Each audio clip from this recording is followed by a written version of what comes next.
Welcome everyone to Email Marketing 101 Small Business Basics, put on by the City of Mississauga's Economic Development Office, the Small Business Center, the Mississauga Business Enterprise Center.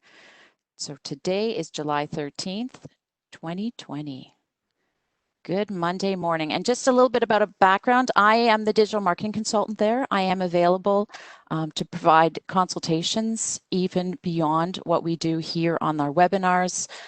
My history goes back quite a ways to entrepreneurship. I started my first business at 19, and it was a retail business. I know we have a few retailers that are here, and I was one of those early adopters in the digital world. So email marketing I've been doing since the early 90s. So this is not something new, and it has been effective then. It was effective then, and it's effective now. So 20 years or so as an entrepreneur, and then I sold my business and went into communications consulting, and specifically to help people communicate effectively in today's digital economy.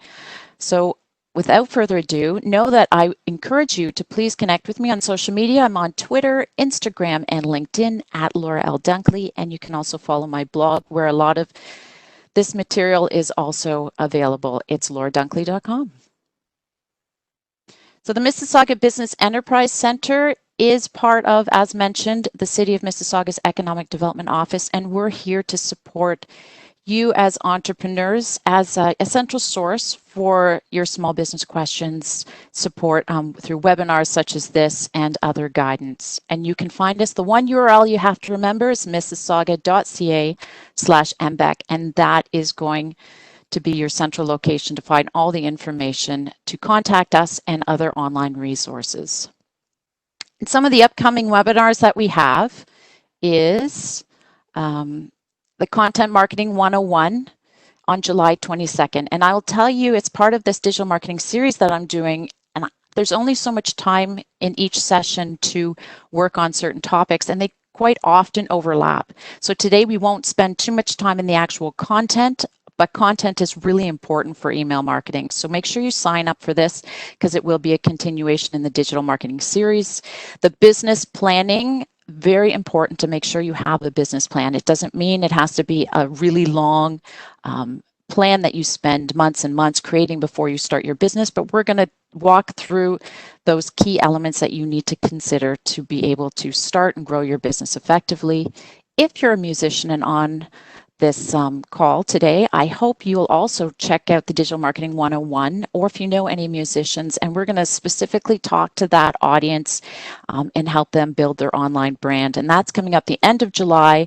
And we also have a 2-part boot camp in August, which will tie up this whole digital marketing series. Food and beverage business, there's an event, and August 31st, sign up for this. Oh my goodness, it's going to be awesome. It's going to be an online networking event, and we have a networking expert who's going to attend on a whole new platform. It won't be WebEx. So check that out. The information is there. And I also want to mention the Start a Company Plus program is open. If you are 18 years and over and want to start or grow or purchase your business, check it out. There is an opportunity for a grant, but the training and mentorship is incredible, and they will, the mentors will walk you through. Part of it is the business planning, and I will also jump in as a mentor and support the digital marketing aspect of it. So mississauga.ca/startercompanyplus. What I do want to bring attention to is there are mandatory info sessions. You cannot apply unless you go to those. The first one's August 4th, so don't wait. Go check that out. Ooh. The other thing is Mississauga Made, another initiative that has been put on by the City of Mississauga, and that's to support shopping local in Mississauga. So if you are a local Mississauga business and you want to put your name in for this directory, please do that. Or to learn more, it's thefuturesunlimited.ca/Mississauga Made. And another initiative by digitalmainstreet.ca, the City of Mississauga is a municipality supporter of this. Shop here. If you are looking to take your business online and you need a website and you want to start to sell your products, or you haven't updated your website in a long time and you want a new one, Digital Main Street has put together this program with some pretty big supporters like Shopify and Google. So please have a look at that. There are some extra costs beyond the initial free initiative, but it's worth looking into and a great opportunity to take your business online. And we also have a recovery portal. As we go into this recovery mode and continue to recover and move forward to grow our economy again, the City of Mississauga, our Economic Development Office, we have an amazing team that scours the internet and all of the government resources and puts it together in one central place for you. And that's the Futures Unlimited.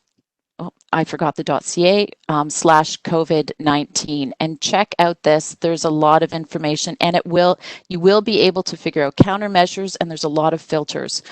So have a look at that because there's some good resources that are being updated daily. Okay, email marketing. And Amanpreet, just let me know because I have a hard time seeing some of these chats. So everyone, again, for any latecomers to this, please put your questions and comments into the chat area to all panelists so that Amanpreet can bring them forward to me in case I miss them. We're going to try and answer as many questions as possible. There's a bunch of information here. It's really hard. This is Email Marketing 101, but there's some content that will help anyone who's been doing this a really long time, including how to track the effectiveness of your email marketing. So take notes. Again, this is being recorded and will be available after the webinar. So we're going to focus on what is email marketing? Why are we even doing this? When should we do our email marketing? When do we send things out? And how do we do this effectively? So one definition that's out there, MailChimp is one of our third-party providers that is available for entrepreneurs. And it's pretty general in the fact that basically you are using email to provide information about your business and services and products to people that are potentially interested in your business. And it's helped to bring awareness to your business, to provide offers that you have. And it's also can be used. We have quite a few professionals on the webinar today. So it's not just about selling and product focus. It's also about educating and providing opportunities to let people know about your services. So that is one definition. But if you're like me, I'm very visual in my learning. I find imagery just as helpful. So you have a business. This is it in a nutshell. You've built your online brand and you have potential people you want to reach. And how are you going to reach them? One of the ways, one of your channels is through email. And they're going to receive that email. And then the goal is for them to purchase from you or buy from you or subscribe. There is going to be a transaction. That is the goal of email marketing simplified. And so one thing that is now that, especially through this time of digital evolution that has gone quite quickly, and we have many of us moved to the world of e-commerce. There's some things to consider that it's not just at that promotional initial stage that we have to consider email marketing. But there are three key areas that you want to think. So one is promotional. That's where you're going to let people know you have products and services. You've got to buy now. It's time sensitive. And then maybe you give them a little bit of VIP, right? Subscribers only get this discount. Potentially, if you are a seasonal business, gardening centers, or even if a retailer that focuses on Christmas craft or artisans, you might have seasonal promotions and only send them a few times out to them. And you also might have newsletters. If you're a thought leader and you provide content for education or information to support them, this is still promotional. You're letting them know of the potential of purchasing from you or buying into you. And that would include the content update. So if you just posted a blog, not everyone checks into your website all the time. So you'll share it on social, but you'll also potentially want to let them know right in their inbox that you've just released a new blog. So those are what we call promotional emails. And then we also have transactional emails. This is key when it comes to e-commerce, because leverage the joy of email in the fact that when they purchase from you, you're going to send them an email saying, hey, we've received your order confirmation. This is it. We're going to now ship to you. That may be an opportunity to send them a little bit more information. You're going to give them a receipt, notify them of that the product's on the way. And then afterwards, you're also going to check in with them to see how they liked their product or their service. And those are what we call transactional. And then there's also the life cycle. How did we push them through the shopping cart? How did we get them, if they dropped off, maybe they were on a webinar that you put out, or they were interested in a book, but they never actually purchased from you. That's an opportunity to, hey, you've got something in your shopping cart, or I know you showed me interest in purchasing my book. Then that could be an email reminder, and also a welcome email series. So you've now, and I just signed up for someone, and I'm sure many of you during this time too, is, to connect with people, to learn and redevelop. And so it could be, hey, I'm interested in your educational program or your services, and then going, great, welcome. So here's the first video, and then you watch the video, and okay, a week later, hey, how was that video? Here's the next in the series. It can be automated. A lot of the third-party systems allow you to automate. So those are part of the life cycle as they move through. You've got second order emails, and also, hey, you dropped off, you haven't purchased in a while. Maybe we offer a win back, time to come back into the fold. So those are three key things, and we're going to touch on these as we go through. But remember, email marketing is not just promotional, and this is the takeaway I'd like you to remember from this slide. And so why do we even do this? I know everyone, it's been around a long time. Is it still effective? Is always the question I ask, because time is money, and do you want to get the return on investment that you seek when you have to do your digital marketing? It takes a lot of time. So one stat that I found quite interesting is that there's almost 4 billion users, and this is a global stat. But what's interesting is they predict this to grow to 4.3 billion in 2023. So the growth, the trend that this is not going away is something to pay attention to. 81%, and this is coming from the voice of the small business owner. They believe that it not only is primarily a way to get new customers, but it's a way to keep them. So 81% is pretty high. And marketers, probably for this reason, 87% of them are using email marketing to share content. It's a distribution channel. These are pretty high numbers.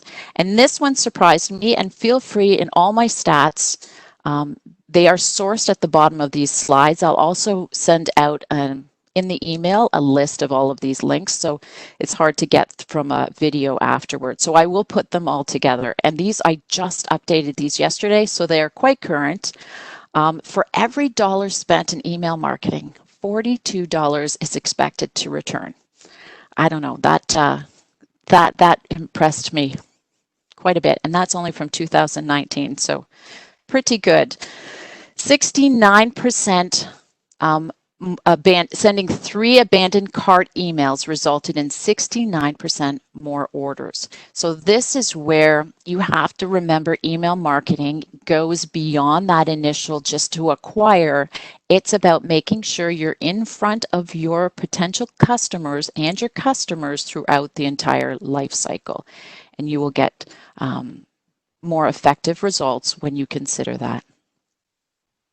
So the other thing is too, many people say, well, what about these young people? Are they on email? Like really our next generation, Gen Z and millennials, makes sense. They're in the business world. But it's true. I have a teenage son, and he uses email, probably not as much as I do, but there's a reason that these young people have emails. They have to sign up for a lot of these online if they do video and he's a gamer. So you put it online, he has to have an email to be able to get notification for security purpose, for information about the program itself. So don't discount the fact that young people still require emails. And this I found from our last seminar, and it was the COVID-19 marketing and sales benchmark data provided by HubSpot. And if you go to this, if you haven't already done that, there is stats on the email sends. And watching trends, what is interesting from this is they increased even during COVID, that more businesses were sending out emails outside of the travel industry, and interesting statistics to consider. So email marketing, always think of this as part of an entire strategy. You can't just isolate anything you do in digital marketing. You have to consider it as part of your overall plan. So when we think of email marketing, as much as it has content within the email, it is primarily a channel to communicate. So you will have pre-done content such as a blog or an advertisement or product that you've posted, and then you package it together and then you send it out through this channel. So we think of this when we're evaluating channels, just like all the other channels that we have.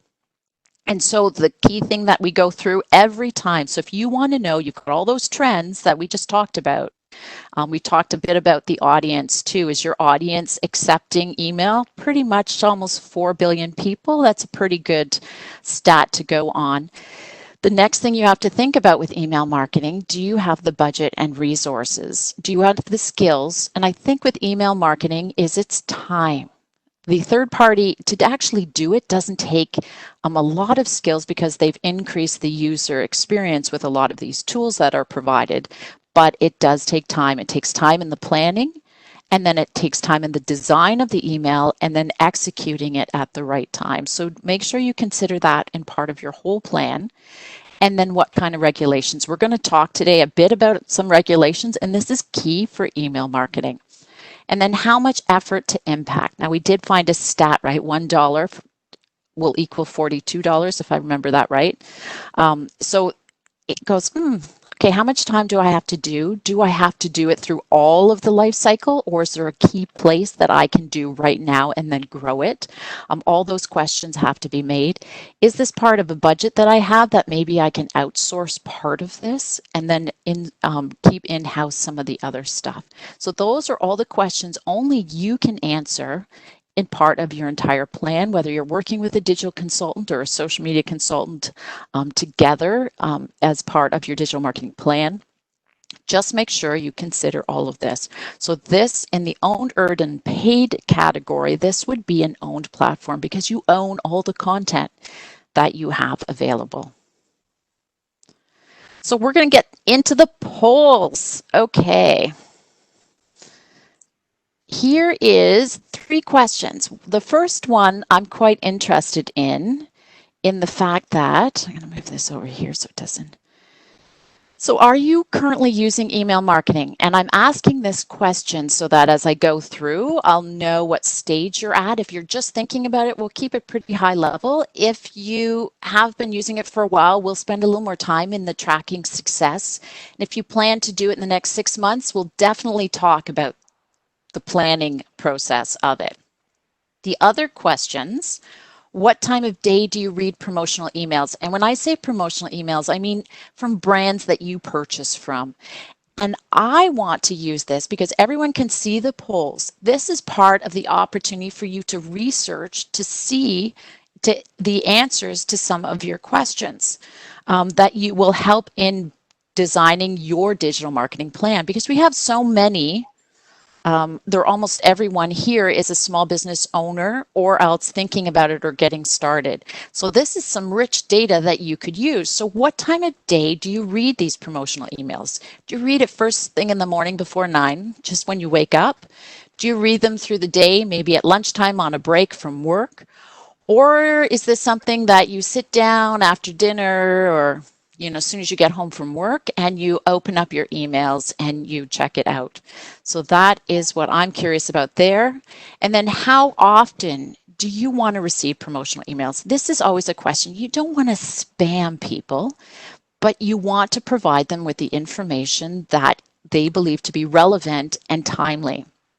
So do you like to get something from a single person, a single brand, one time a day, one time a week, one time a month, or whenever there is a promotion that's relevant? So those are the questions. And since this is being recorded, I'm going to just shout out. We have quite a split on how many people are currently using email marketing. It seems to be almost 30% across the board with yes, no, and plan to in the next 6 months. 35% plan to, 33% say no, they're not currently using it, and 31% say they are currently using it. Okay, so we'll spend a lot of time on each section as much as possible. And what time of day do you read promotional emails? Okay, we have a winner between 9 and 5. Okay, good. So during the day is your time. I'll be interested to know if you spend more time on social media. It's probably before and afterwards, but that's a whole nother question. So 56% between 9 and 5. And then the last question is, how often would you like to receive promo emails? The winner is once a week. Okay, that's good. How much time? Is it just finished? Yeah. So once a week. That's good. It's so anyone who's looking for some input in their email marketing, that's straight from, how many people do we have on the call today? 64 people, small business owners. So use that information. It's totally anonymous, but helpful for sure. So thank you for participating in the poll.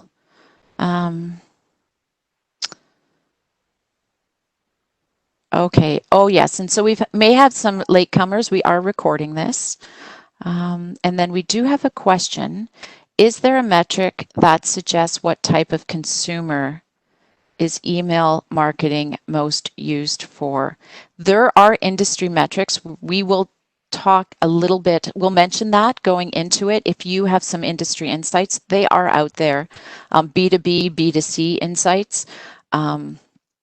Get to know your audience. And I will say this is one of the things we'll talk about. Get started. Get to know what links that they find interesting in their emails. How many times are they opening? What's the best time to send? You will start to learn a lot about your audience, but there are benchmark information that's out there. So hopefully that answered your question. Okay. Let's keep going. So we have to get started. And the first thing we have to do is build your list. So where do you find people who are interested in subscribing to you, your brand? Networking events. Like some of this is difficult right now during COVID, where a lot of these events are not running, but there are virtual networking events. So I say go to these conferences if you have the opportunity. Make sure you're always thinking about this and networking virtually to try and get subscribers. Now you have to remember, and we'll talk about this a little later, you probably want to have somewhere to send them to so that they can subscribe. So you'll want to make sure that's set up before you start promoting your list. And the central place will be on your website. Doesn't mean you can't collect business cards or virtual or emails or even individual sales type emails and say, hey, are you interested in my blog? Here you go. And then you can manually put them on the list. And we're going to talk about that a little bit in the CASL part. But don't discount the virtual networking events right now, and the same with trade shows. When we get back to that, that's another great opportunity. And point of sale, if you're a retailer and you have that chance and you're right at the cash register, I think I'm dating myself now calling it a cash register, but the point of sale is the time you can potentially get them to sign up. I know a lot of you probably notice as much as I do, hey, fill out this survey, it's on your receipt, and you could win $1,000 giveaway or whatever that is. But to be able to do that, you need to subscribe to their list. So they are giving you value, their perceived value, and it's a chance right at the point of sale to bring people in. That can also happen digitally through the e-commerce platform. Print, if you are opening your business, again, a physical location, there's a chance to have signage around the store. Perhaps you have brochures at that point. Probably right now, I would focus more on digital strategies. Just know that that is an opportunity as well. Digital material is key. If you are a professional who is writing white papers or doing digital downloads, make sure that you have your subscribe to our list or your email or something in there where you encourage them to stay on a list. Event registration, similar to this. We said, hey, if you find value and you want to stay in touch with us, just click here to opt in and we'll keep you on our email list. Similar, so that would be event registration, webinars, a call out during the webinar. Maybe you have a QR code or a bit.ly or some short saying, hey, this is an opportunity to sign up for more information if you want to know about upcoming webinars. And then surveys. You can send that out if you're doing surveys similar to what we talked about at the point of sale, but there may be other survey opportunities available as well. And always put at the bottom, hey, if you're interested, sign up for our mailing list. Now that goes without saying, though, that we need to give people a reason to join. And so knowing your client, and I will say this almost to the point of being a broken record, but you need to know your audience. You need to know what motivates them to buy, what challenges they have that you can offer so that you can be valuable, a resource to these potential people that might want to sign up for your email list. So what value will you offer your clients? Are you going to do a contest? That's always good. Everyone loves free giveaways, as long as it's quality and it's pertinent to your audience. Give them a discount. Hey, sign up in your first purchase. We've seen a lot of that during this COVID period. We'll give you a discount if on your first purchase. And then giveaways. Maybe you, if for every customer, similar to a contest, that you will give away a part of product or a travel coupon or whatever that may be. And the other thing is too, and a lot of people that are not product focused, where they're not B2C, which is business to consumer, or you're just B2B and you are a consultant or you provide services. Sometimes it's hard to know what you can offer people, but just know that your information is valuable. People want to, they have to build a case to be able to hire you with the business owners, the people they work with. Perhaps you can help them with decision making. We're going to talk a lot more about that in the content marketing one coming up next week. But information is incredibly valuable too. And VIP status. Hey, if you're on our list, a lot of our musicians do this now. They get them to sign up and say, hey, you'll be the first to know, the first in at a concert, online concert, even as that may be. You're the first to be able to purchase upcoming album. Maybe you're first to purchase and you have a special virtual event where everyone in the event, you can sign up and you can have a virtual engaged party and everyone can have their Zoom call and whatever product that is, perhaps in the beauty world, that would make sense. So either way, people like the VIP status, so that's often value. So before we move forward here, and I'm going to touch on it later, but just make sure that when you're collecting your information, we're going to talk about CASL, but it's in a place that makes sense. So don't start promoting anything until you have a place for it, people to go to sign up. And I'm going to tell you in a few minutes how to do that. So CASL is the Canadian Anti-Spam Law. This is something that you can listen to the things I say here, but no matter what, it is your responsibility as a business owner to go to this link, go to the official government site to learn all of the things that you need to comply to. Ignorance is not an excuse, and they keep it as simple as possible. The FAQs are quite valuable, but just know that it's important that you pay attention to this and go after this event and learn a little bit more if email marketing is something you want to do. Actually, everyone needs to do it because commercial electronic messaging can come through beyond just email marketing. So check this out. And the reason they did this was people were getting spammed. They were just buying lists and sending it out to everyone, and the information wasn't relevant. And that was one of the drivers to create this this law. But it does encourage best practices. So how do I know when I have consent? Because this is all consent driven. Do you have permission to send people commercial electronic messages, promotional emails, promotional digital messages? They need to opt in. And so there's two main kinds of consent. Decline means I don't want anything from you. We're not going to mention that, but they have to be able to opt out as well. So express consent means that someone said yes, they want to receive emails from you, commercial emails, branded promotional emails. And the individual must take action to opt in. It's not something you can send to them and say, hey, I want to opt out. You need to have permission up front. So make sure when you ask for people's email that you tell them, and we're going to talk about what that means, what you're offering, and then you ask them permission. Implied means that you have a relationship. Maybe they're your clients, and so you have to connect with them. So that is an existing relationship. Or did they publicly disclose the address, and what you're sending to them is relevant information? If they say, even if it's relevant information and it's a public email address, and they say, I don't want any marketing emails, you have to be respectful of that and not send them emails.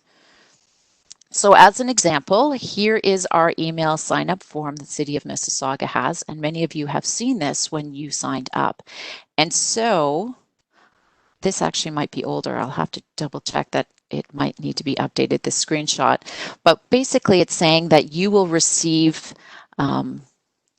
information from us, business-related information from us on entrepreneurship and how it's disclosed. So you have the opportunity here. We do ask a question whether you're located in Mississauga. That's not part of the consent. That's just information. What is important at the bottom is that we have separated our EDO business news from the small business and entrepreneurship news. And the reason we've done that is to make sure that the right information is going to the right people, and you can do that. And that's what's going to help with personalization and making sure you don't come across as spam, so that they can personalize their choices and still stay on the list. That is a way that you'll be able to update that. But for the most important thing as far as CASL goes is we have asked you permission, and you have subscribed to this to give us permission to send it to you. So what you have to tell them is who's sending the information, the City of Mississauga. What are they going to receive? They're going to get business news. How often? Infrequent. It doesn't have to be specific, but you have to say how often you're going to do it. And how do you contact the person if you have any questions? You have to put either it's a link to a contact form or it's right within the form itself. And then what the information will be used for, and that's outlined in this section here. And they have to be able to unsubscribe. So that is important in the fact that there has to be an unsubscribe, and something that's not mentioned here, but if you go into the CASL consent, you have to take them off the list within 10 days. That is the most recent. So there has to be a way to unsubscribe, which is one of the reasons many people go to the third-party forum like MailChimp, because they have it all set up for CASL compliance and GDPR. And we're going to talk about GDPR as well. Okay, so GDPR on that. The General Data Protection Regulation is specific for the EU. Something I don't mention here is there are more regulations out there beyond what is here. So make sure you are aware of the different ones. California has one as well. And as a Canadian, you're going, well, we're not in the EU, so does it really matter? Canadian Marketing Association, the link provided here, has a good resource to help you figure out what that means to Canadians. But if basically what it comes down to, if you are collecting information from anyone in the EU, there are some rules that you have to follow, and people have been fined. So it's worth going into and checking out this link to understand what GDPR is. And basically, at the end of the day, this is a highlight. Again, it doesn't go into it too much, but it's the right to be informed. It's the right to have your information updated. It's the right to be forgotten and removed too. So you have to have mechanisms in place. If someone says, I want all my data gone, you have to be able to do that, and who has the data and where it is. And again, it comes down to when you choose a third party, do they have GDPR? Do they have CASL? Do they have all of these other things to be able to help you manage this regulation? So check that out in the link below here. And this is one of the reasons we use third parties, not only to help us manage these regulations, but it helps set up automation. And again, really in our world where we have to be in front of people, we have to stay in touch, we have to give them the right information at the right time and still run our business. You want to automate whatever possible that you can so that you can still be doing your business. So automation is key. These companies set that up for you. There are forms already created that you can just move around and customize yourself. They're typically low cost and many of them are scalable. And I won't promote one over the other. We use MailChimp, but that doesn't mean some of the others aren't great, aren't wonderful too. And some of them are better at the beginning stages. Some have a scalability. Some have the ability to integrate with current tools that you're using. You have to evaluate all of these things to make sure that it works right for you. So please take the time at the beginning to figure out what's right for you. Templates, so many of them have these great drag and drop templates. So you don't need to be an HTML coder. You don't need to be a graphic designer. There's a lot of, they use stock, but there's also an easy way to upload stock, your own photos. And so the world of technology needing to be an expert, you don't anymore. They make it simple for you. And what I really like is the reporting mechanisms that they have. You can report out from many of those. I know I had a question from initially about some third parties and reporting. So make sure that you could see what the report is available, but I know all the ones I've used, 3 of them. So it will tell you how many opens you have, what is the most popular clicks, what countries are opening your email. It's going to say what time of day they're getting opened, and that's always good for repeat as you learn. So check out the reporting. List management is important, so when someone unsubscribes and you can be compliant, they'll come right off the list when they do an unsubscribe. And I mentioned the integration with your other digital tools. This is really important as we evolve as a digital economy. You can't think of marketing anymore in a silo. It's doing business in a digital world. So that includes customer service, that includes sales, that includes marketing, all of these PR even. Tools, you're going to have multiple tools. You need to make sure you think holistically and everything works together in the best way possible. It'll be more efficient and more effective for you. So as you go through this critical list, please consider those. And so somebody asked, and actually I'm going to check questions. Oh, we do have some questions. Okay, give me 2 minutes so I can answer some of these questions before I move on.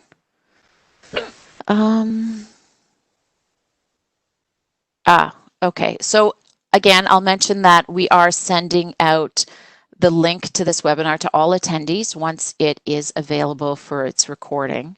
So we'll do that. And then how do you start an e-newsletter? We're going to get into that. I will touch on that.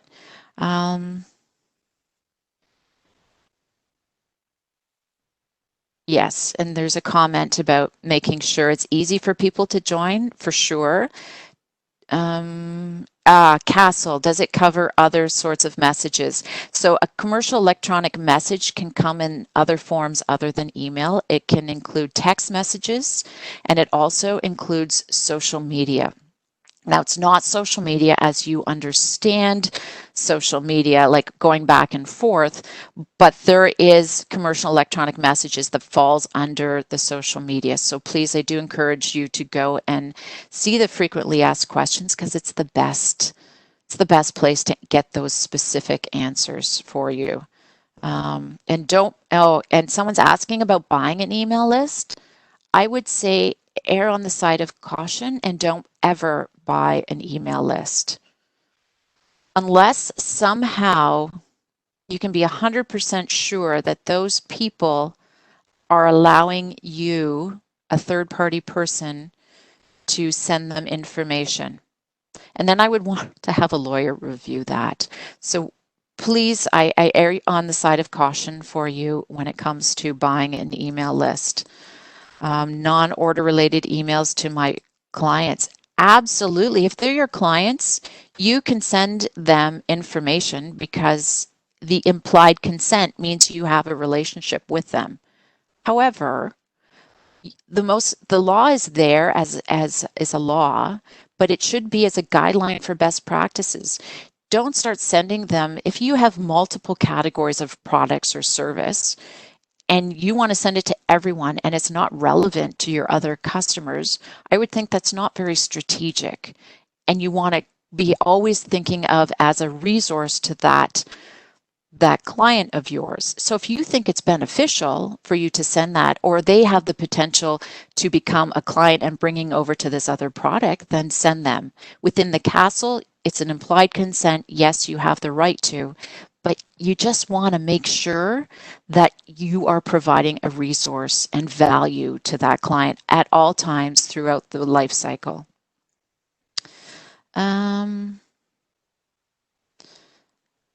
Okay. That is great. Okay, I think a lot of these questions are going to be answered as we go on. So I want to keep going because there's quite a bit of information here. So here's a link if you want more industry stats, which someone had asked for. There's great benchmarks. And so it's just to know if you're doing a great job, because and I know in the government, in our world, our stats are a little lower for open rates compared to, say, the beauty industry, or someone who has, let me see, consulting's lower than arts and artists, right? If you want to know an artist is going live, yeah, I want to hear about it. So that kind of engagement is a little different. So check out this link to figure out for your benchmarks. And people always ask me, what's the best time to send your emails? Most importantly, once you get started, you are going to track the trends so that you can figure out what's the best time for your audience. So that's important. And the general guidelines. Okay, so when someone asked me this about a year ago, so it's my research on this, I went and I scoured the internet for some stats and who's at what time and when do you send it. And really at the end of the day, it depends. But some of the general consensus is Tuesday, Wednesday, and Thursday are good. Weekends, people are off doing other things. Maybe they're on social, but they're probably not checking their emails. Mondays typically aren't the best. Again, your industry might be different. Make sure you know your industry. Weekends, maybe certain weekends. So if people are going shopping or they're heading up north and they're doing some type of travel, weekend makes sense. Or my world was a bike shop, so weekends were really important. However, when I was emailing for my bike shop, which was away from the city, most of my clients were actually in the city because it was a bedroom community at the time. And so they were reading all my promotional newsletters. Probably a lot of people weren't doing stuff like that back then, but they were reading them when they were at work, planning their weekend schedule. So my most effective time was during the week, and then they would come up on the weekends and they would do all their writing then. So that you have to get to know who your audience is again, and that takes some trial and asking questions. Send a few days before reminders. Remember we talked about the automation? Send them something, send them again, because quite often emails get buried. So sending something again without being spammy might make sense. And with mobile, things are changing too. And during this COVID time, trends have changed. So if you have historical data like this, it would be worth going in and checking again to see what this new style of engagement is. So make it easy to sign up. Please, I can't encourage this enough. Put it on your website, and I always preach the fact that the website is the hub of everything. That is where all your information, so that your audience, your clients only have to remember one URL. Because maybe your social media handles are different, and the URL for your web page to sign up is, I can't remember, does it have an extra S? What is it? Have it all on your website, and make sure it's a simple form. It's integrated in a lot of these third parties like MailChimp and Constant Contact. You can actually embed the form right in and even customize it for your form. I know Squarespace and Wix and all those guys make it super easy to integrate your email platform into your website. And so Timely, I, on my lauradunkley.com, have subscribed to my email on my blog sidebar because they're reading a blog. So it's like, oh, hey, it's right there beside the blog. So make sure it makes sense. And sometimes, I'm going to say the embed works the best, but pop-ups sometimes work too. Some people don't like them, some people like them. Make sure your timing is right. Don't go too crazy with the pop-ups, but after, you can often with pop-ups time them. So if they're on the website for a certain period of time, it'll pop up, hey, you like what you're reading, subscribe, and it'll come right to your inbox. So that is part of making it easy. Email signature, if you'll notice that in our email signature, when you get stuff from me, there's a link at the bottom that says subscribe. It's great real estate, so make sure you ask for people there. Newsletters, ends of articles, hey, at the bottom, right? It's a great time as a reminder. If you haven't signed up, it's a good call to action to do that. Social media, we have links on Facebook that lets you link to, hey, sign up for our newsletter. There's Facebook has a call to action down the side that you can do that too.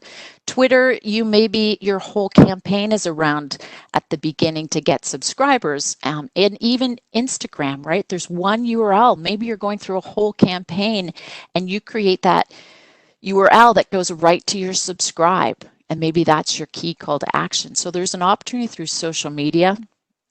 Event attendee lists such as this, you can export the list and then import it into the third parties.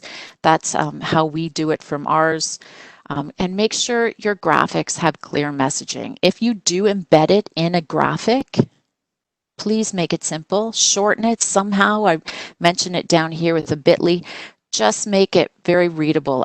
And we'll talk about this on content more so, but keep it simple, clear. You've got a microsecond to get someone's attention, and you want to be straight and to the point. So print is another way as well. And the bit.ly is one example of how you can shorten your URL to fit on print and make it easier for them to go forward, or even a QR code on print works well. So that is a lot. There's a lot of strategy to this. I don't want you to be overwhelmed. We just have some people on the call here that have been doing email marketing for a while. So it's the time to go back and evaluate. This webinar is meant to be a big picture. At the end of the day, what I say is just start collecting. Make sure you're CASL compliant. Your subscribe email, like subscribe to my list, is simple. And you start collecting them. Don't wait till you want to start doing campaigns. Please just put it up there. Maybe you have an under construction website and you have it and say, hey, we'll let you know when it launches, sign up for our e-newsletter. That could be a great opportunity before you even start your business. But you can't do email campaigns until you have a list. So just get started, and then you can build out the strategy. So it's kind of a do it, learn, and then adapt and build it into your strategy. I hope that helps. Okay, so now we're into the customer journey, and this should be part of your overall digital marketing strategy. And know that email, remember we talked about the different types of emails, are all through these things where you're trying to work to provide a resource and information and get your customers engaged and push through the shopping cycle, the buying cycle. So they can be to build. So that's the initial part where you're building a list. And sometimes you're always building your list. But at the beginning of your business, if you're just starting out, you have to be pretty diligent in getting that started. So make sure your offer values is focused. That could be one of your goals for your marketing goals at the beginning. And what you're going to want to do is put some money behind it, because you got to pay to play. So no matter what, if one of your goals and you've decided email marketing is something you want to do, you're going to have to build content that you can share out through your email marketing, because you have to give value. Maybe you decide to do a contest and you still might go, hey, send it out on an advertisement that we have this contest going around. Just sign up for our email and you can be entered. Something along that. So that is part of that customer journey. And then you want to nurture them along the way. And that's the welcome email. Hey, thanks for coming out. You want to give them resourceful information, might come into the part of e-newsletters. And then you're wanting to convert people. Nudge them to buy. Hey, I saw you were in the shopping cart and you left some things there. Do you want to sell? I mean, do you want to purchase right now? Maybe you've got this whole persona, you've got a great CRM, a great sales tool, and you go, there's a whole bunch of people in here that really like or are really moving to purchase a wellness program or something like that. They've told me, or they've downloaded this white paper. We have an upcoming webinar. I think they're going to be interested in this wellness program. So you've built them, you've given them, nurtured them through some blogs maybe about wellness, and now it's like, no, now you come to our webinar, and that's where potentially you're going to convert them into customers, just as an example. So that's kind of that sales funnel. And then retaining is just keep educating them. How do you take care of furniture? And I'll tell you, I just bought some outdoor furniture, and I have to figure out how to put to keep the wood from rotting. I'm in Canada. This is something that we have to think about, and I have had nothing from them. No nurturing. No, hey, maybe you could have bought this during the time when you bought your chairs, or it's coming into the end of the summer, or maybe you would like this. Like, those are kind of things that I want. I want you to promote to me, because it helps me take care of what I just purchased. And so that is the kind of retention I would go back and purchase from them. Not only maybe the oil for the furniture, but maybe a table or another product from them. So this is the retention part of where email can come in. So track your performance. Oh, somebody asked about white paper. Okay, white paper is kind of like an ebook, and it is usually professional services or a consultant or someone who sells information or support will create a paper to support them through decision-making process. And it's more in-depth. It gives a lot of hints, and it's usually it's worth a download. So that is it's how to, but I think most people call them ebooks now in that way. But it would be something that if I was going to just download, I would be able to give to my superior or the decision maker in the organization to help build the case to give me something that would actually benefit my job. There's actually a guy out there, and I can't remember who it is, but a white paper. He's like the guru of writing white papers. Even if you Google it, I wish I had it. Reach out to me individually if you want to do that afterwards. And he tells you how to write a white paper. He writes a white paper on how to write a white paper. It's brilliant. But I love white papers. Take this offline for sure and reach out to me afterwards. Okay, so Campaign URL Builder is one way you can track your performance outside of the actual email platform itself, which has a lot of great stats. But your email is going to be part of a larger marketing campaign typically.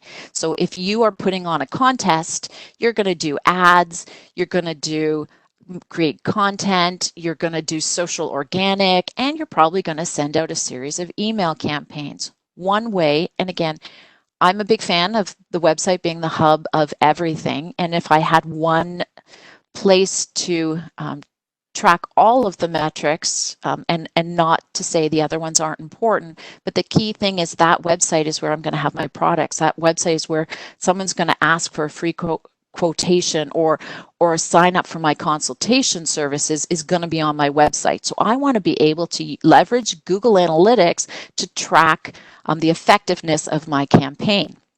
So you can build campaign URL builders. Google, that's the link. Google provides this, and it's so easy. So here's an example. If we did this, Futures Unlimited, oh, and I totally put in my wrong URL. Amanpreet, I'm so sorry. So don't use this URL, but the Futures Unlimited, and then maybe the source is Facebook because, and I wasn't meaning to use this one as an example, but the source would be Facebook, and then it's organic, it's not paid, and then maybe I'm promoting the Starter Company Plus, and the campaign is SCP 2020, and there's extra campaign terms in there that I can search on. So, and I'm only using that as an example so that you can see this. And then it comes up with these funky things, which I know everyone has seen this, right? You click on a link in an email or an advertisement, and all of this information comes up, and that's what this is. So when you go into your Google Analytics, you can go in, search on those terms, and you have an entire story of how well that campaign is doing. So please do this, but I will say before you move forward, and this is more advanced than it is beginner, but I wanted to let you know, there is the Social Media Examiner. It's also, I posted it on my Twitter, but it is one of the best podcasts, and they've transcribed it as well to understand this. So please, for anyone who's at that point and you want to check this out, because you can't really go back retroactive after your campaign and start tracking to this granular ability. Yes, so that is, I'm not going to be able to, I don't have time to go into the details about this URL builder. So I know you have lots of questions about it, but I would say please go to this blog post. I will send these links out again afterwards so you can have easy access to them.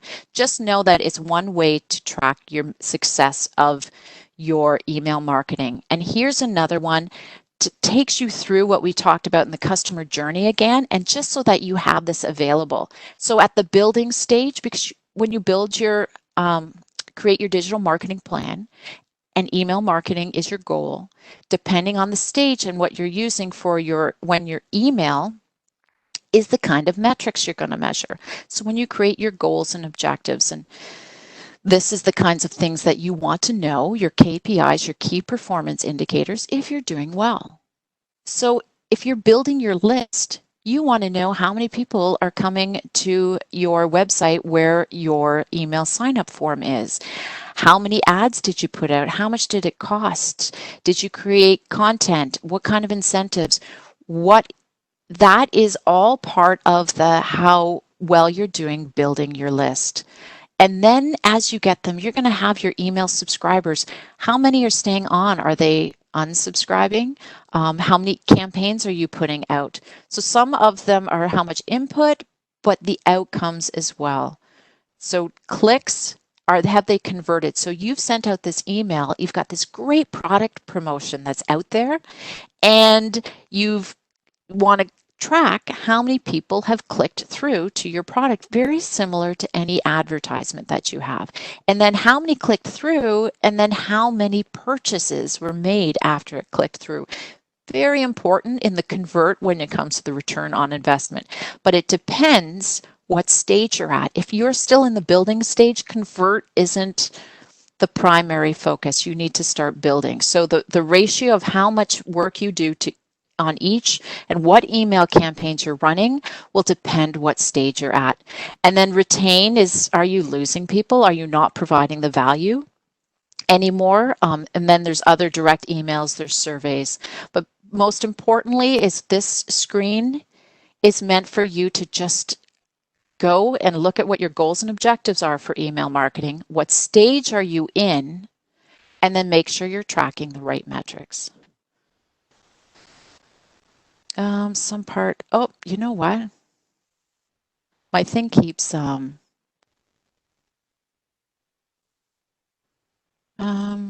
okay, so, oh, there it goes. For some reason, my top thing keeps coming down, so I apologize for that. Thanks for mentioning it. So, don't get caught up in the weeds of the metrics. Please know, I love this statement. After listening to this, oh my goodness, it just rang true to me. So truth is in the trends, power is in the pattern. Don't get caught up in the granular stats. Like if you drop off on subscribers, oh my goodness, we've lost 10 subscribers. Well, that's not always a bad thing, because that may be that person's just no longer a relevant audience. It's more important to have a quality list than quantity of your list. Please always remember that. And then watch the trends, because it will be overall that you want to start tracking your stats so that you can watch the trends. So you have to start tracking. Just don't get into, hey, this month it was really bad, I've got to pivot my strategy. It's like, whoa, sometimes it is, but most importantly, you have to go back and look at the trends and look at the patterns so that you know how to make the right decisions. So decision-based marketing is really important, and that comes from tracking your campaigns. Okay, we'll talk about the white paper thing later. Okay, so design. Now we have our list. We have campaigns, we have welcome letters and things like that. I gotta watch my time. And design's really important. Please use visuals no matter what. They can process it faster. This stats, I'll have to remind me to send out the stats where I got this from the source. But it's very persuasive. So use the right visuals, use quality visuals. And we're gonna talk about some design tips, and keep it simple. Again, it's more important. In the old days when we did newsletters, we used to have everything, everything on there. People would sit down, and I think that was in the days of print. When it went from print to digital, we kind of followed the same design thought, but it's not like that anymore. And most importantly, most people are reading them on a mobile device. So keeping it simple, one thing, if possible, one thing, or a very simplified format. Again, depends on your strategy, but please keep it simple and have it targeted. So when you set up your email list, similar to ours, remember we had the EDO business news, which is more investment, and then we have the small business entrepreneurship news, which is focused on you guys are small business owners. And that way you can segment it, and that way only the right information is getting to the right people. So set that up at the beginning. Again, you'll have to know who your audience is for that and what your strategy is going to be. Important stuff on top, similar to the old days, top of the fold is really important. Quality, graphics, photos. Make sure you have permission to use the photos if you're going to use stock. And then social media has a little bit of, you don't need the same kind of quality, but think of your email marketing similar to your website. You'll want a quality photo. And even if it has to be a stock, make sure it's relevant and high quality. And use headers. And the reason we use headers is because people scan. So keep, hierarchy of size as well as position. So your H1, your header right at the beginning will be bigger, and then smaller as it goes down. 2 fonts. Please, please don't use multiple fonts. And that goes in all of your content. Just stick to the basics, 2 fonts, especially in email marketing. And it has to be responsive, and responsive means it has to be able to be mobile. And I would think mobile first. Always make sure when it comes forward that they know right away when they open it up, it's from you. So I say this, and we'll talk about this in the content marketing more, but your brand, colors, style, everything, all your logo needs to be everywhere across, and when I say everywhere, across all of your channels. So make sure you have that in your email marketing as well. And white space is okay. Don't have to fill up every single corner. Just white space can be relaxing, and it can help your audience focus in on the targeted information. And width does matter. And again, most of the templates will help you, but mobile friendly is really important. So writing tips.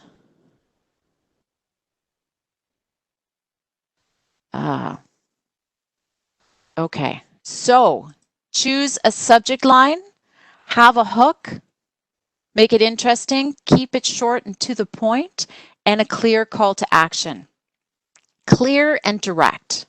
Okay, and so again, you're going to make it scannable. Use the visuals in between all of your text, and it has to work on mobile and text. Okay, now we're going to get into the fun stuff.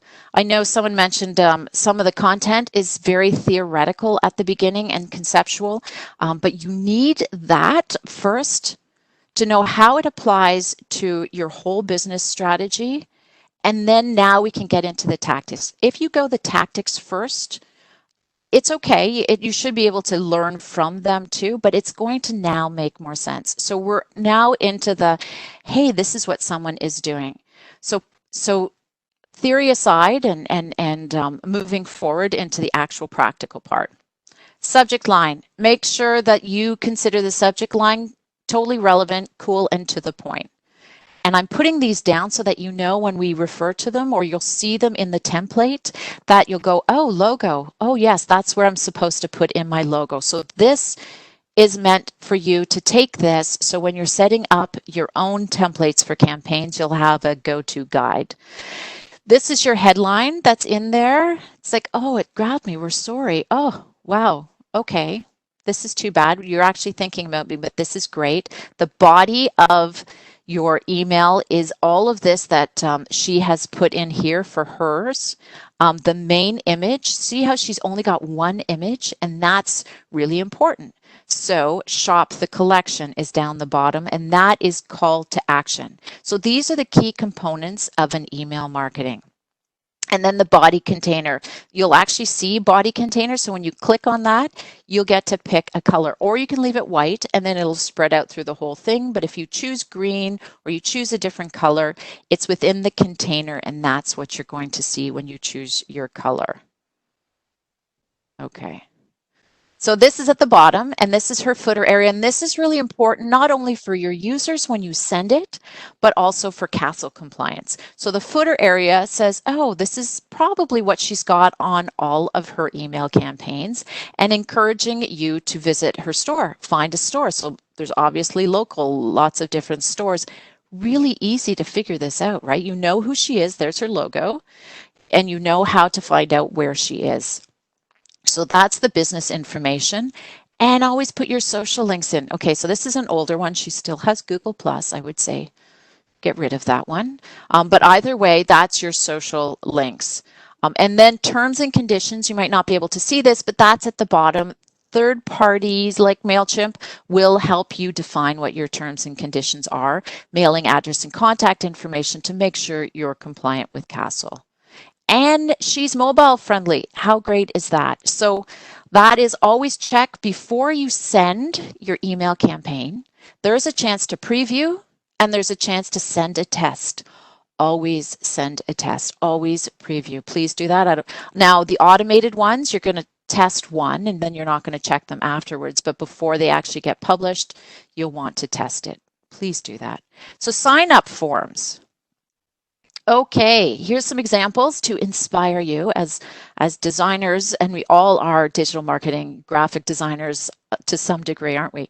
So sign up forms examples, go around and check them out and see what works and what doesn't work. This is one that's kind of interesting in the fact that it's super easy to figure out that you can subscribe now, and free is bolded. So subscribe for your free 100 plus, right? So the certain things are actually pulled out so that I can see them right away. And oh, okay, that's really interesting because 100 free things, that's kind of good value. So maybe it's worth me giving them my address. Here's another one. Okay, I will caution you though, the things I don't like about this, I'm not a fan of this script. That is really hard to read. Remember again, you've got just a microsecond or so. I caution you against using scripts for something that's really important, such as 20% off. Other than that, it's very eye-catching. The background too it's a little busy, so watch out the busyness of it. And this person's also used 3 fonts. So if it's anything, I would say this is some things not to do, but always figure that out too. I love this one because, oh my goodness, everyone loves cats, or at least it appears to be with the trends and statistics that are out there on cat videos. And it's cool, right? Cat with the glasses. It speaks to the fact that it's smart and investment and it's fun and whimsical. So you're never too cool to learn something new. Simple. There's white space here. Sign up for a word of the day. Daily newsletter. Okay, that's interesting. That's it's simple, it's to the point. Yeah, I want to be inspired every day. They're not asking for much. It's a word of the day. And so email, subscribe, no thanks, maybe later. I like the no thanks, maybe later because it's just a reminder that it's okay to say no for now. And you may see this ad again. So this is one of the ones I would say, yeah, look at this for some good examples. So we have 15 minutes left, and I'm going to go through, there's probably more on here than an hour and a half. But the welcome letter. The welcome letter is, so you've subscribed and you have a welcome letter. It affirms your double opt-in. A lot of people don't use welcome letters, but it does help them. It does create, it's automated. Once you create it once, it's easy to use. Fulfillment confirmation, so that can be they've purchased. It's automatically, hey, here's an email for you. So again, it's automated, right? Make sure future emails go through. That's a question a lot of people say, how can I make sure my emails don't go into someone's spam? A welcome letter does help. It's not perfect, but it does help. And it does help build trust. It means, hey, you're listening. So you keep that conversation going with a welcome letter. So some examples of a welcome letter may be, hey, thanks for subscribing. Let us know when your birthday is and I'll send you a treat on your birthday. That's cool value. Google, signing up for Google, it's cool, dive in, interesting call to action. And then the welcome letter is about start exploring your subscription. So now I've signed up for both of these. What do I want to do? So it starts me down the journey into Google. This small business owner, the welcome letter is, hey, just telling you a little bit about us. And then he goes into different things about him and the team. And he's also giving a recipe because it's relevant to his business. And we thought you might enjoy this. So that is a welcome letter that goes out from this business. Simple, very text heavy, but incredibly practical and useful. So some campaign examples for inspiration.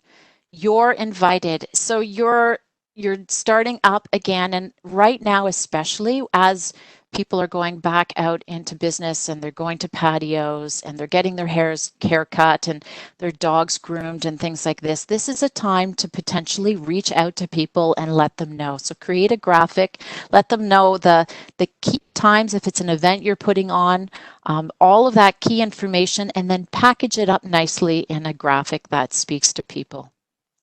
If there's a holiday coming up, it's a great time too to let people know. So one of the challenges, and this goes back to your target audience, one of the challenges is, I don't know what to buy for dad on his birthday, or, what do I get for my kids when they're going back to school?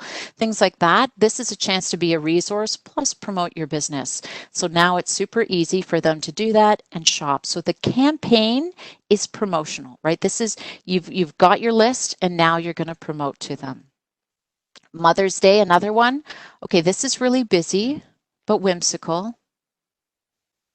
Too many fonts, but it still might speak to that audience. If that's your style and that's your brand, make sure you stay true to it in all your content, including your email campaigns.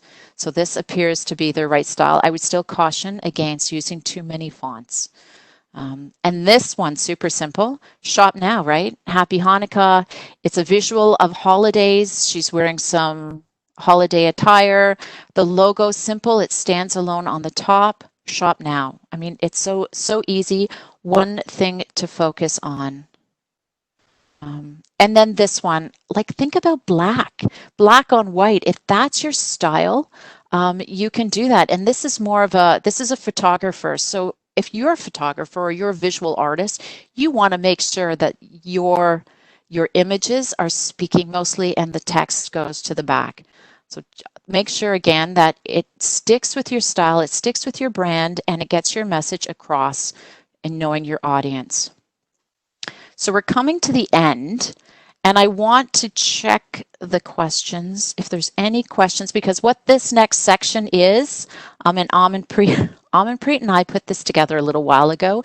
When we were in person, we had people actually do this, but it works just as effectively to share with you how we built out this scenario.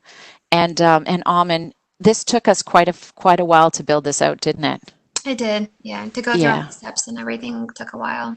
Yeah, so don't get discouraged. Know that your first campaigns, like Aman actually created the logo even. This is a fictitious company. So we just wanted to remind ourselves how long it takes to set up a campaign, to actually get, and I'm trying to think. So to set up a scenario. So we created a smaller, I'm going to walk you through this, a mini campaign.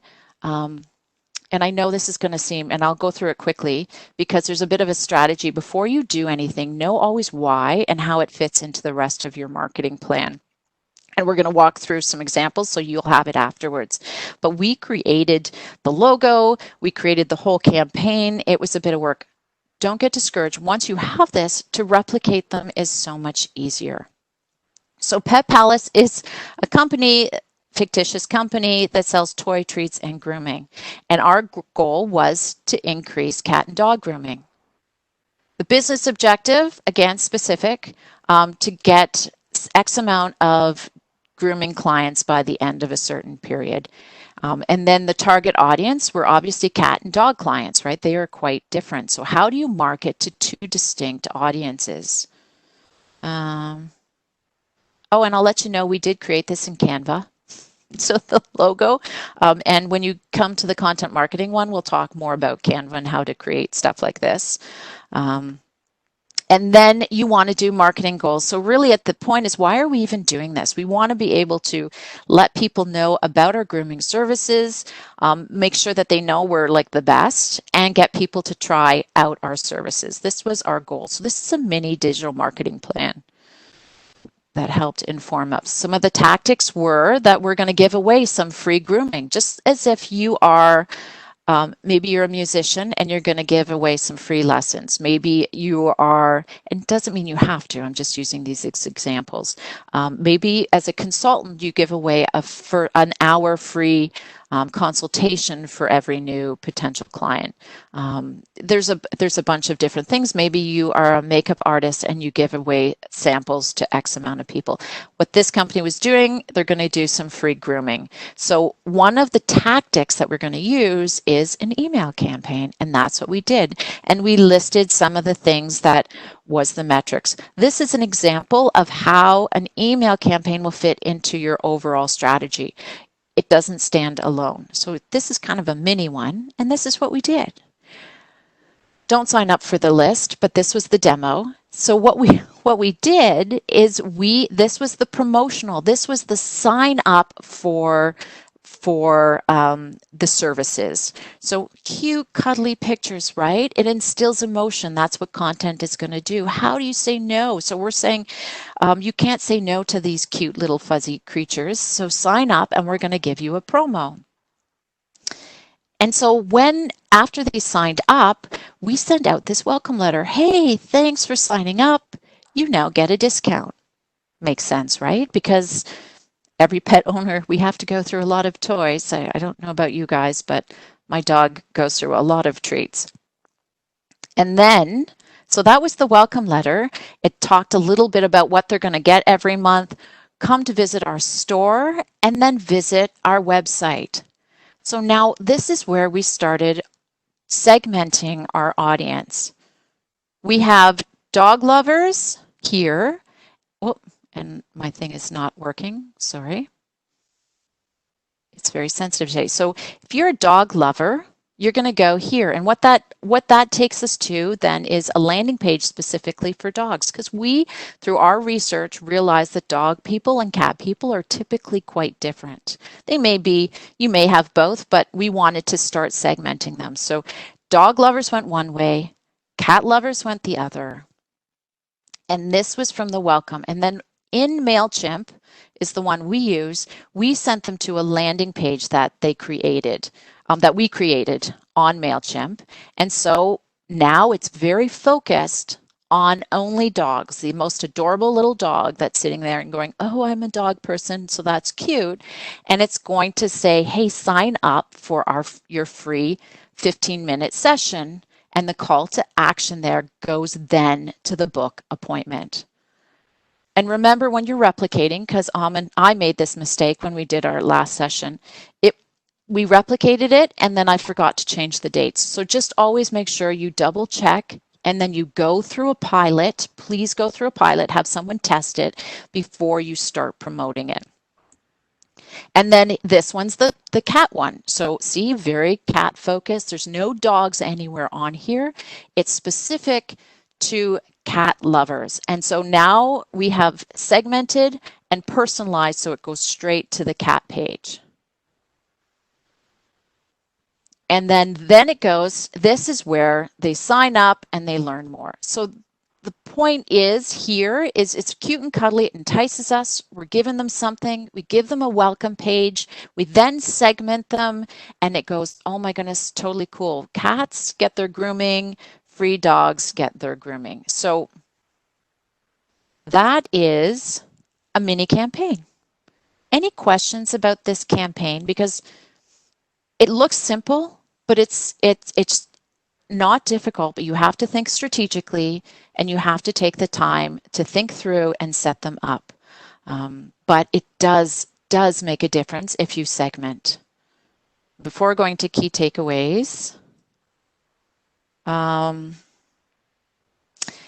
someone represents several companies and would love to segment, however, has clients who buy from several. Yeah, so that person for sure you can have, so if you go to this landing page, like if you go to our website and our subscription, you will have the option to subscribe to all the lists or one list. So that means now people have options. You're putting it in the control of the person on what kind of information you want to see. So if you have a home or maybe you're an interior designer, and you have commercial and you have residential. Maybe there is someone that wants both and they will select that. And then maybe even more granularly, they want they're a professional and they want, it's for professional ones. Like you can segment so much to give people exactly what they want, but they can select multiple ones. I hope that answered your question. And someone's asking about stereotypes. If you mean profiling people, I really think it just means you need to get to know your audience and what challenges them and what doesn't challenge them and work within that. The danger is if you don't segment and you just throw it all out there, it's like hitting, spraying against the side of a barn with paint and hoping it hits, rather than, taping off something and staying very focused. So do your research and then make sure the information is going as direct as possible to that. And a lot of the research will give you insights to start with. That's secondary. But at the end of the day, primary research, you'll get to talk to them. It's one-on-one. It's stuff that you learn about your clients. So I would absolutely do that. The stereotyping. Oh, yes. The pink cat and the blue dog was not meant to be stereotyped. This was meant to be a bit of an exaggeration to prove a point. So please use this only as an incredible short-term exaggeration of what someone might do. So be careful. Absolutely know your audience, and be careful with it. It could be, maybe it's part of your whole branding thing, and I'm not advocating for stereotypes at all. I hope that answered that question. So 5 minutes left. Let's just run through some key takeaways. What do we take away from this? Email marketing, there's a reason to consider it because there's a lot of people doing it. There's a lot of marketing people doing it that are professionals and have insights. A lot of small business owners see value in it, over 80%. And there's a lot of people that actually have emails and it continues to grow. And segment equals personalization. Personalization equals engagement. Engagement means you're focused and have the opportunity to target your sales. And at the end of the day, we're here to build our business. And that means building our audience, to giving them information that is relevant to them, to be able to purchase the right information to them, to build a good customer base. Make sure you plan email marketing as part of your entire digital marketing strategy. It is a channel, but it includes content and it helps to get the content open, and it's beyond just promotional. It has to be part of your whole life cycle, but integrate it into your plan. Track success. Think about it at the beginning so that you can check up the right URLs, that you can create a digital marketing plan so that that you're being successful. And you can evaluate and you can learn from it. So tracking success, make sure you know what evaluation method you're using is right at the beginning, and do it. Just get started. Start collecting your emails. Do it in a regulation way. Learn and adjust. This is part of being an entrepreneur, is we're constantly getting out there. We have a plan, but we're getting out there and we're learning and we're adapting. This is what we do. And you have to be okay with getting out there and going, oh, that didn't work, that works. And then you go forward and adjust. Design does matter. Please take that into consideration. There are tools like Canva to help you design things. Third parties, apps like MailChimp actually have templates to make it easy for you. So, and keep it simple, get to the point. Really important. And all stages, again, of your customer journey. Don't just think it's about promotion. That may be where you start, but if you are on an e-commerce and you are going online, one of your initial things needs to be considering email through the entire cycle. If you are a consultant and maybe the e-commerce part isn't as strong, or even wholesalers, we have some wholesalers here too, it may be on certain sections. It may be in the promotion, and then it may be in the retention afterwards, and then you have a series of converts. It's just will be structured based on who you are and what your business is. And then start collecting them now. Keep it simple.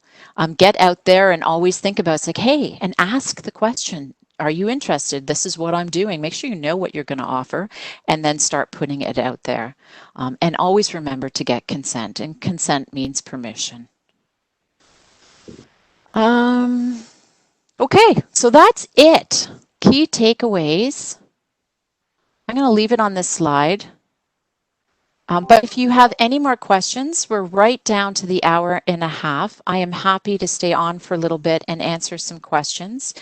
And I hope this wasn't too overwhelming, and hopefully you realize the value of email marketing. and have some key things to take away to get started. And there's a lot of resources, a lot of reading that I can give to you. But practically speaking is figure out what it is in your plan, where email is going to fit, create that digital marketing plan, how often you can handle and what part of it you can do. Find a platform, create some, test it out, and just start collecting. So that's where I would say for anyone who started, if you've been doing this for a while, you have the opportunity to take some of this information and dive a little deeper so that your time and your return on investment, you can start tracking that success. Someone was asking about a marketing plan template. So we have the Digital Marketing Bootcamp coming up in August, and that is that's where we're really going to dive into, because we've had a series, right? We've done the social media, we've done Digital Marketing 101. We're going to do content marketing. And then we even had LinkedIn, and we might even have a mini series coming out. I have to work to see how that will fit. But know that August 5th and 12th is the Digital Marketing Bootcamp, and we're going to have a template for you. I'll have a guide, and you'll be able to work through the whole process in a 2-part series. And they're free, again, as a reminder, till the end of August at least. So that hopefully will help. I will do that. Okay. Facebook ads. Okay, so are Facebook ads effective for gathering email lists? Sure. I would, if that is a strategy and you know that you have value, if you have something big, especially if you do, you're going to offer a free giveaway at the beginning, right? Like, so I would think of it more as a promotion of something that you're going to do, and at that same time, they subscribe to your newsletter. Don't just go, hey, sign up for my newsletter, and somebody lands there and they go, and you haven't told me what the value is that you're offering, or it doesn't really relate to me because your Facebook ad wasn't targeted enough to come back to you. Make sure that you always think content and resource and what that key is, and that's part of your plan, and then go from there. So your email marketing, and do that. And as far as actually just building a list, you have to be able to give them something to get that email. People don't just want to give that up.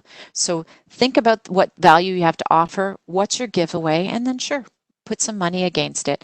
Test it out, and this isn't really a Facebook ad event, a session here, but always test it out in the different promotions on what avenue and what you're asking and different things like that. But you just make sure that anytime you're advertising something, when they come back, that it makes sense and that it's worth the click for them, because you're going to have to pay for the clicks too. So think of it in a strategic way. There you go. Amin, did I miss any questions? Because I know we're just over time here. No, I have them written down. I think you went over them for the most part. Did I? Okay. And someone's asking about white papers. Content, we're going to touch a little bit on that more so in the content marketing. However, reach out to me directly and I will put together some links for you on white papers. Really, it's a much larger blog with a specific purpose to run you through the decision-making process. But reach out to me individually and I'll see what I can put together for you. Okay. All right. So if I didn't miss any, Amin, thank you again. I think there was a question about budget. Budget. I think they wanted to know, as a small business owner just starting out, is there a budget range they should use? Well, some of them are free. Like your email marketing platforms are free. I know Aweber, I read there's a bunch of online stuff that you can find and compare. Hey, what's the right email marketing platform for me. I know I've read a couple and they'll say, oh, MailChimp's good for the larger the paid version. Aweber is good for the free. And again, don't quote me on that and the fact that I just know that there's different scenarios that are out there. Do your research but start with the free one to just get started, because most of them have the ability to then go into paid. Like MailChimp, we know that because we've used it up to 2,000 people, you have it free. However, you only have one list. So there's a lot of options, and this is like any freemium software that's out there, is that you have a limited list. They want you to push you into another one. So most of them, I think, are about $30 a month, give or take, for the next kind of stage from free. It often lets you brand things. It gives you more things like lists, things like that. Where the costs come is in the time. This is where it is in the time. It's going to be in the advertising or whatever information you want to do to put out there to drive traffic back. It'll be in a cost. If you want to hire someone to help you who's done this a long time, so you don't have to be the expert in email marketing, to hire someone might be worth your effort to impact if you have some budget in that area. So that will be dependent on how much you want to do it. But if you just want to get started often, it's free other than your time to get started. And last question, I think this person posted a couple of times, third-party companies, can they do email marketing for you? Do they handle the laws of different countries? Oh, yeah, you can find, and it's not the third-party software won't do it, but you can find email marketing professionals to do this for you. Absolutely. This is what they do out there. And you'll typically just find it as a digital marketing expert, or you'll look into as an individual consultant, or in an agency. You might look for an agency that does other things that you're interested in. Typically, it'll fall under that. I know when I used to do it for clients, it was just me, and then I would hire people out. So I was an independent. But I know and you'll find other people like that too. And then the agency will do a holistic approach for you. But yes, absolutely. You just tell them what you want, and they'll quote and be able to tell you if they can do it. So, okay, great. So we will let all of our attendees know when this is available as a recorded option, and I'll also send out the slides. I guess we're still doing. Slides are available as well as an independent resource. And if you're looking for any questions answered that I haven't answered today, or that you want to follow up resources on something specific, and if you want a one-on-one, I do one-on-ones with people. So if you actually want me to run through your current digital marketing plan or what you have, just reach out to me and request a one-on-one. But you do have to actually have something for me to go in and audit, create some recommendations, and then give you some ideas of what to move forward with. But so I will just let you know that is an available service from MBEC as well. Okay, thanks. And thanks, Harmanpreet, for running the polls and everyone for participating. And have a great week, everyone. Thanks, Laura. Bye. Bye.